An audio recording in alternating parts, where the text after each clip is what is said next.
Анхаарал тавьсанд баярлалаа. Золоо шоуийг subscribe-аар дэмжээрэй. Өөр асуух гэсэн зүйл гэвэл та юу н продюсерийн аливаа хамтлагийн амжилтын бас нэг гол нөлөөлдөг зүйл яг продюсерийн талаар юу гэж боддог вэ? Продюсер үү? Яг угасаад байх хэвээр. Тэгээ ер нь продюсер заавал байх хэвээр. Зөвхөн хамтлаг дуучин дээрч биш. Ер нь кино одоо юу л гэдгийг ер нь энэ урлагийн бүтээл, оюуны бүтээл тал дээр бол дандаа продюсерүүд л одоо тэргүүн игнэнд одоо хийдэг болчлаа шүү дээ.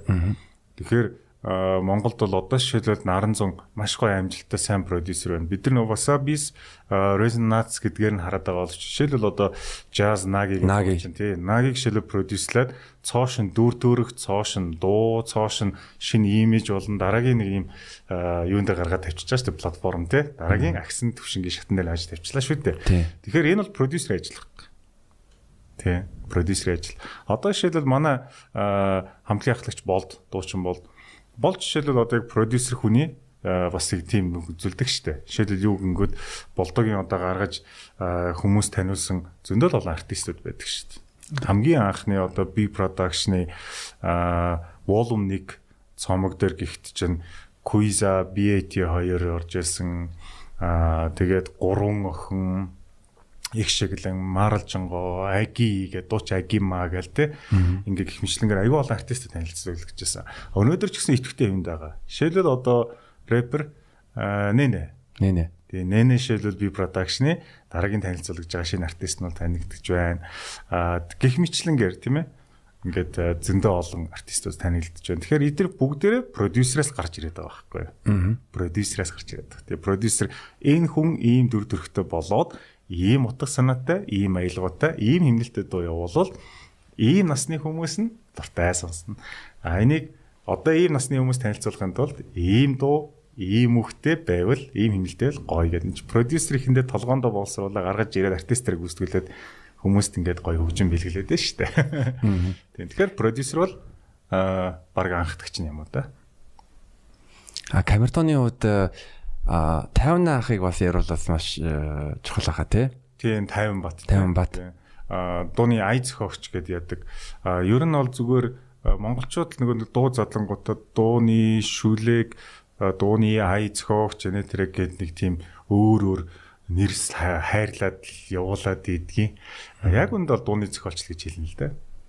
Тийм дууны зохиолч. Songwriter гэж хэлдэг. Дууны зохиолч. Тэгээд манай Монголын нөгөө нэг хэл шинжлэлийнхэн маань асуудал гаргаад байна уу? Аль эсвэл хэвлэл мэдээллийн хүмүүс маань яг энэ тал дээр тухайн үед цоошин салбар байсан болохоор тэгээд байна уу? Тий, би бол тэгэж бодож байна. Тэгээд жишээлбэл дууны үг гэсэн нөгөөдөлд нь шүлэг гэдэг хэдийдгийн. Тэгээ ямар тохиолдолд дууны үг гэж цоошин тийм шин төрөл бий болгоод байгаа юм тий. Тэгээ бүүн бид сайн ойлгодгүй. Ерөнхийдөө Монголын 90 он гэж тэ. Ер нь ингээл эхнээсээ л дуун дээр байгаа юм болохоор дууны үг биш дандаа шүлгэл байсан шүү дээ. Тэгжээс нэг гинтхэн л дууны үг бичигч болоод явцсан гинтхэн ай зохиогч болоод дарц. Тэгээ зөвхөн ай зохиогоод идэгч гэж мэддэггүй. Тэгээд Тайм Батхын хувьд бол 90 оны хамтлагуудын одоо бүтэц юун дээр болохоор нэг гой зөрөгтэй өөрчлөлт гаргасан нь болохоор хамтлаг өөрөө тусдаа менежертэй байж болдог. Юу гэсэн үг вэ гэхээр хамтлагийг төлөөлж шийдвэр гаргаж болдог. Хамтлагийг төлөөлж дараагийн үйлдэлээ төлөвлөж болдог гэд. Энэ зүйлийг бий болгосон. Тэгээд тэр маань ингэж хөгжиж явсаар байгаад одоо өнөөдөр монголчууд албан ёсны кино продюсертэй болсон байна. Хамтлагийн продюсертэй болсон байна. Бүр том юм ивент болон юм брендингийн продюсертэй болсон байна. Гэхмэчлэнгээр төрөл дээр ажилладаг юм продюсертэй болсон байгаа. Өнөөдөр бол. Тэгэхээр энэ бол бид нар асар хурдан хугацаанд маш амжилттай хөгжиж байгаагийн одоо тод илрэл гэж ойлгож байна. Яг Монголын анхны одоо дөрвөн өөр төрлийн хоолойтой залуус бас хөгжин бүжгийн коллежийг төгссөн амарсан одоо полифон. Тийм. Тэгэхээр полифоныг болохоор бид нар сургуультай сурч байснаа гинт нэг өдөр гадаадын хамт сонгоод энэ ч гоё юм байна гिचээгүү л дээ. Ерөөсөө байсан. Тийм полифон гэдэг маань. Тэр тусмаа энэ сонгодог урлаг дээр их байсан. Тэгээ одоо манай дөөрийн одоо хоор гэдэг чинь тэр чигээр полифоноор яа. Одоо энэ дөөр оркестр гэдэг чинь өөрөө тэр чигээр полифон шүү дээ. Маш аваад ингээд яадаг. Тэгээд хөгжим бүжиг сурж байгаад бид нар чинь 3 дугаар ангиас билүүдээ 2 дугаар ангиас ч үлээ хоор гэдэг нэг дууны хичээл давхар ордог байхгүй. Найрал дууны хичээл гэдэг. Найрал дуу. Тэгээд тэрэн дээр чи ороод юу гэдгийг баг ангийн хүүхдүүд бол тухайн үеийн хоолойны хөгжил, хөгжмийн мэдлэг, мэдрэмжээс нь шалтгаалаад нэг 2 хоолойдоор салгаад ингээд дуулуулад байдгийн хүүхдүүдийг. Тэгээ байж байгаа 4 дугаар ангиас эхэлдэг билүү, 5 дугаар ангиас эхэлдэг билүү нөгөө хүүхдийн хоороо 4 хоолойдоор задалдаг байхгүй. Ингээд ерөнхийдөө нөгөө нэг хоолоо нийлүүлэхтэй олон хоолойны зарчмаа ойлгож эхэлж байгаа юм дуулалтаа. Дээрээс нь бид чи өөрсдөө хөгжмийн хүүхдүүд тэгээд 6 билүү 7 дугаар ангиас бас ингээд сургууль дээрээ сургуулийн оркестрийн хичээл гэж орж эхэлнэ. Тэрэн дээр чинь 9 зүйлийн бүх хөгжмөнүүд нийлээд оркестрийн юм дээр тэгээд удирдаачийн удирдлагын доор ингээд симфони тодорхой хэсгийн зохиолуудыг хамтарч нийж тоглож эхэлж байгаа ангийн хүүхдүүд бүгдээрээ ингээд заавал хамрагдах хэрэгтэй хичээл. Тэгээд ерөнхийдөө бидний хувьд болохоор энэ полифон гэж ярьж байгаа юуныхан болохоор госпелч гэж бас яриад байдгийн те. Ягаад тэгэхээр улс орон болгонд яаж тухайн үед яаж хөгжсөн байна гэдгээс шалтгаалаад шүү. Тэгээ олон хоолой. Тэгээд яг нөгөө яг орчин цагийн хамтлагуудын дунд болохоор яг энэ олон хоолойны стилээр яг ингээд тогтмол стилийн бариад дуу хийжсэн хамтлаг бол хараахан бас яг байгаагүй байсан юм шиг л байгаа юм л дээ. А зөв оролдогууд бол зөндөө байсан. Манай одоо энэ соёл эрдэнэд ч байсан, манай харангийн ах нарт ч байсан тий. Ер нь ингээд энэ амьд өгчмөр доголдог, дээрээс нь бүгдээр ингээд дуулдаг хамтлагууд бол олон хоолойг ашигласан дуунууд зөндөө байдгийн. Өөр тэр дээр үесэ гэхлээр яг тогтмол байнгын олон хоолойг ашигладаг хамтлаг гэж бол тухайд байгаагүй. Тэгээд тэрний бол азар бид нар бол анхдагч нь болж чадсан юм байна гэж бол харж байгаа. Яг одоо хөгжмгөө дуулдаг хөгжмөд дуулсан ч тэрэн дээр илүү их одоо нөгөө тэр олон хоолойны дуулалтыг ашигладаг гэдэг талаараа. Яа манай подкастын бас нэг сонсогчийн маань бас нэг асуулт байсан. Та анх хэзээ яг камертон ер нь бол танигдаж эхэлж гин гэсэн мэдрэмж төрсөн бэ? Ерөнхийдөө 95 оны 6 дугаар сарын 24-нд манай хамтлаг байгуулагдсан. Тэгээд 4 эрэгтэй гишүүнтэй болж байгуулагдаад яг өнөөдрийн камертон маань бий болоод тэгээд гомон зөрөгтэй байсан байна шүү.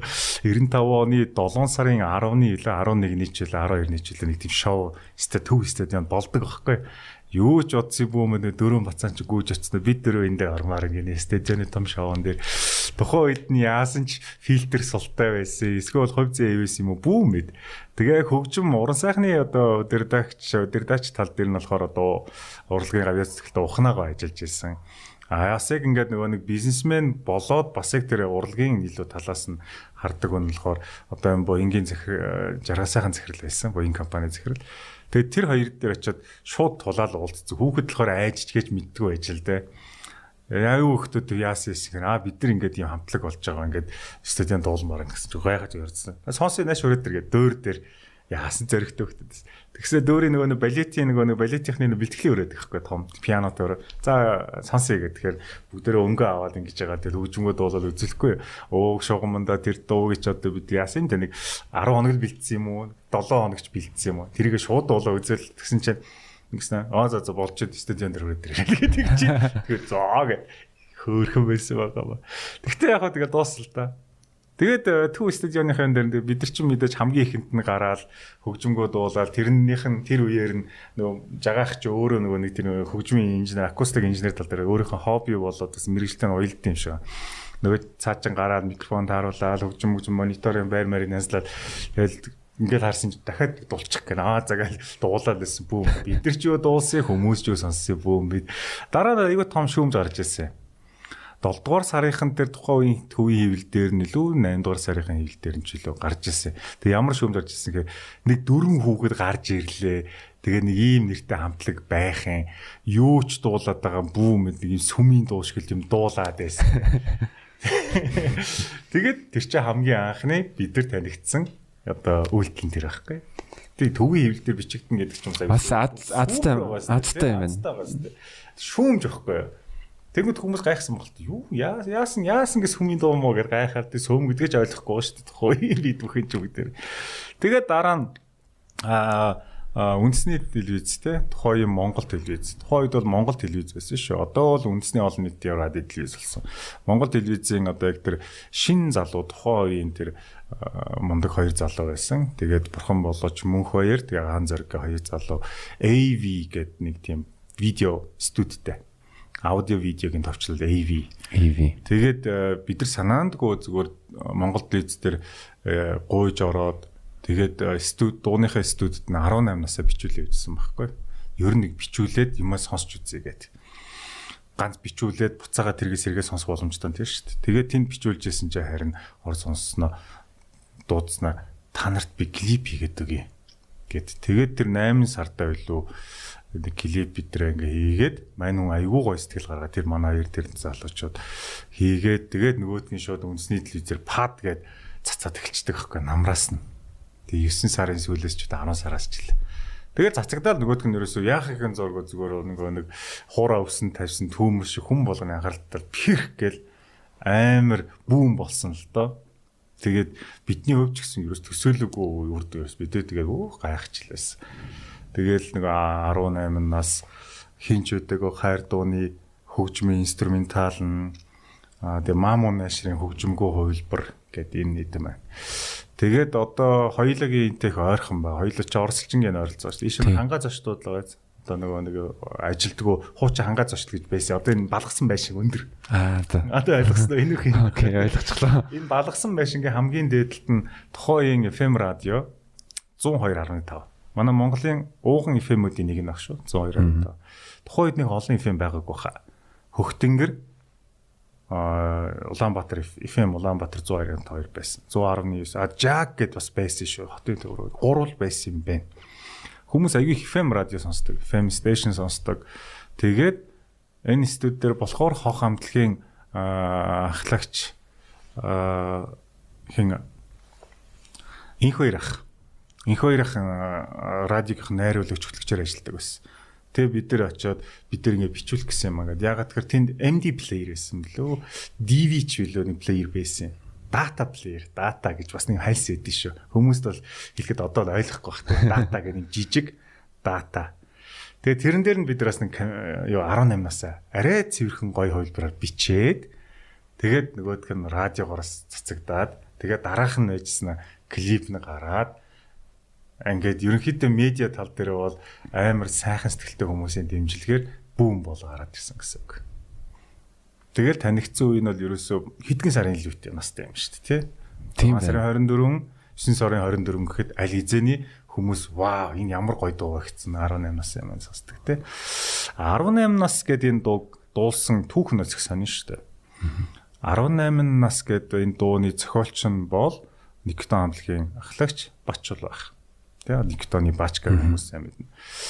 За Бачка болохоор энэ дууг анх Мишелт гэдэг эмэгтэй дуучин зориулж өгч ирсэн юм байлээ.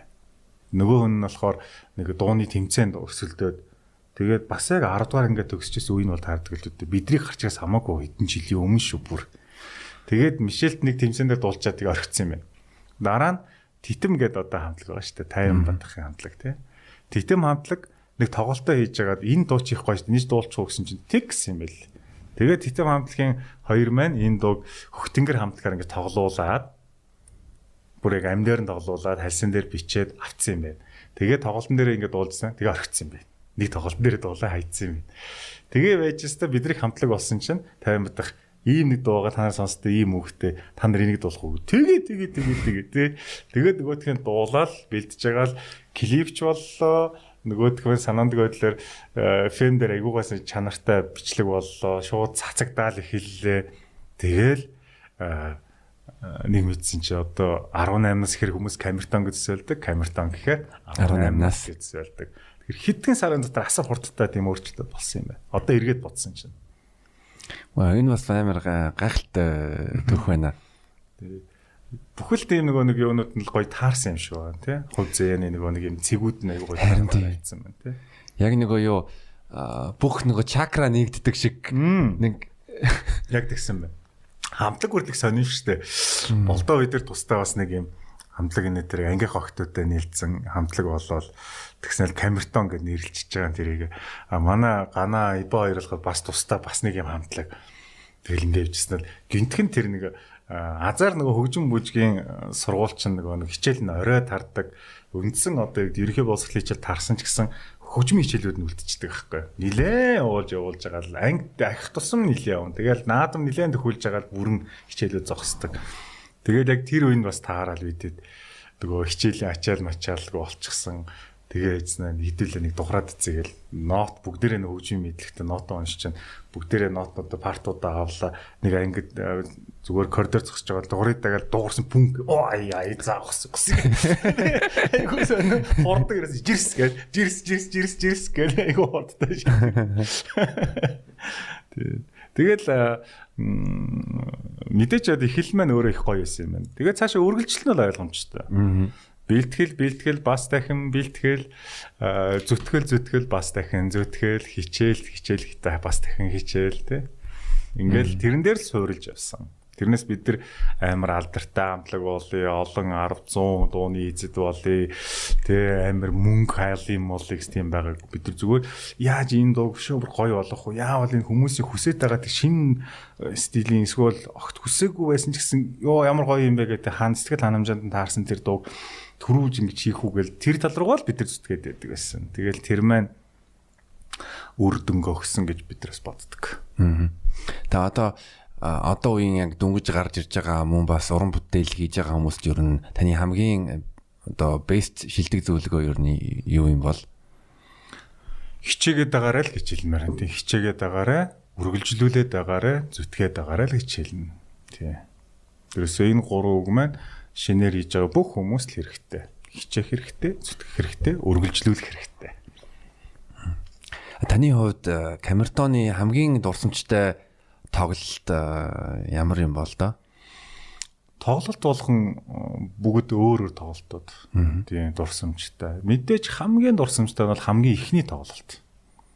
Яасан бэ гэхээр 96 оныхон бид нар 95 оны 6 сарын 24-нд байгуулагдчаад 96 оны 4-р сард нь тоглож байгаа шүү дээ. Хаварна.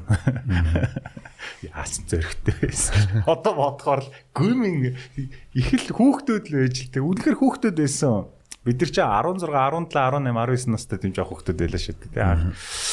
Тэгээд тийм болохоор юмнаас айх юм учир зүгээд юм айж мэдгүй байсан юм байл да тэр үеийн нас нь. Тэгэл шууд соёлын төв өргөөнд шууд 2 хоног ч үлээ. Шууд тоглолтын реклам цацаал тоглолтыг яваад тий. Тэнгүүд тоглолтоос өмнөх одоо юу гэдэг нь сарын дотор баг 5-6 цоошин дуу баг хийж мэйгээл сонирн байгаа ч тий. Тэгээд тэр тоглолтын дээр ингээд дуунуудаа дуулаад байжснаа ингэсэн нөгөө нэг We Will Rock You гэдэг нөгөө нэг химнэл байдаг штэ дөс энийг нөгөө нэг дөөрөөгаа нөгөө тэр зааланд байгаа хүмүүсээр хийлгсэн чил ингээд битүү ингээд утаа ингээд гэл ингэхгүй юу утаа ханаас гараад байгаа юм гэсэн жуурчлаар нөгөө утаа биш байсан юм бэл. Шалан дээр нөгөө шингэцэн шороо гэ босоод утаа шингээжсэн юм бэл. Тэгээд тэр тоглолт нь болохоор нэг цаг гарan дээр цаг 20 минут хавцаа болж байгаа юм л да. Тэгэхэд л юу байж байгаа тэр ч ерөөсөө бүр 10 минут ч хүрэхгүй хугацаанд өнгөрч байгаа юм шиг те. Тэгэл байнга ваа гэсэн нэг тийм нэг зэрэгтлийн нэг гашгарсан оргилсан тийм шуум эхлээл дуустал тэр чигээрээ байсаага гэд дуусаад тэгэл гэртээ хараад ямар тухай төгжрэл бүгдлэрэл нэгтэй байгаа шүү дээ. Гэртээ хараад хөвцсөн чинь чихнээс нөгөө нэг тийм авиан гарахгүй гам гэл. Тэгээд тэр бол аюулгүй том тийм анхны дурсамж. За тэрнээс хойш бол тоглолт болгон бүгд гойгоо дурсамжууд бэлгэлж ирсэн.